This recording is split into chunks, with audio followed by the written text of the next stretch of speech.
next 10 years of global trade is going to be completely different from last 20 years of global trade. And we've got to get used to this new normal. We have to align ourselves with where the policy focus is, whether it is in the area of domestic manufacturing or whether it is in the area of friendshoring. So Mexico is a very ideal example of friendshoring. Uh, so it's sits well with the diversification angle, sits well with giving some strength to the supply chain, etc. So next 10 years will be different. How do you position yourself depends upon where the policy focus is. There are sectors where I think one of the questions in the chat was that how can India become a manufacturing hub in textile? So India was a manufacturing hub in textile. It lost that status.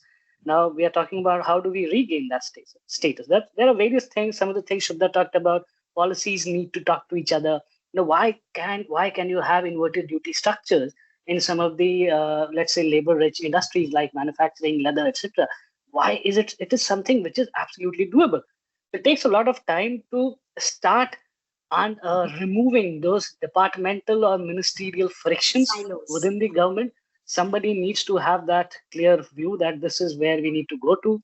5% of the global GDP is accounted for by India. In terms of trade, we are less than 2%. Ideally, our economic size should reflect in our trade. When does that happen? Will that happen in next 10 years? I'm not very hopeful, but maybe in the next 20 years, maybe I'm sure we could start inching towards the place where our trade share in the global marketplace is somewhat similar to the GDP share in the global marketplace. So that's probably would be a hope for me.